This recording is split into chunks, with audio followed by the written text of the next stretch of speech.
যত যাইতেছি তত কুয়াশা মনে হয় বাড়তেছে, মানে শহর অঞ্চলে অত কুয়াশা থাকে না আসলে। এই এই জায়গায় তো বসত বাড়ি বেশি নাই, তবে কিছু কিছু ভাটা আছে, ভাটাতে কি কুয়াশা বেশি লাগছে নাকি বুঝলাম না। তবে বেশ ঠান্ডাও আছে, ভালো সব মিলিয়ে আর কি। আমি একটা ভিডিওতে বলছিলাম যে আসলে শীতকালেই বেশি আরামদায়ক গাড়ি চলা, কারণ একদম সব কিছু গায়ে টায়ে দিয়ে তারপর গাড়ি রাইড করা, একটা মজা একটা আলাদা, সেই ফিলটাই অনুভব করতেছি। বেশ ভালোই লাগতেছে।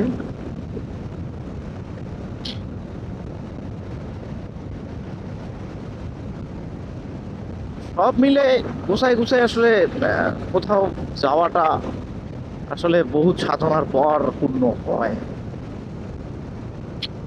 সেই পূর্ণতা আজকে প্রায় গত 2 মাস ধরে মনে হয় যে প্ল্যান করতেছি, সেই পূর্ণতা মনে হয় আজকে পেল। আহ, এখন খালি সুন্দর মতো যেতে পারলেই হলো,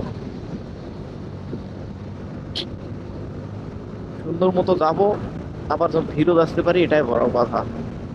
আর বাকিটা তো চোখের দেখায় শান্তি মিলেগা, কারণ অমায়িক একটা জায়গায় যাইতেছি। ভিডিও দেখলেই বুঝতে পারবেন, সাথে থাকেন কি অবস্থা হয়।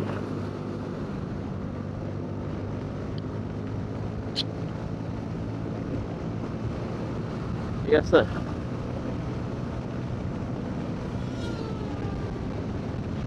আর সকাল সকাল বের হওয়ার উদ্দেশ্যটাই হচ্ছে যে রাস্তা ফাঁকা থাকবে, আর রাস্তায় এই সময়টাতে একটু এই যে ট্রাকগুলো থাকে, মালবাহী যে ট্রাক কন্টেনার নিয়ে যায়, আর যেহেতু এটা চট্টগ্রাম কক্সবাজার রোড, এটাতে একটু থাকবো।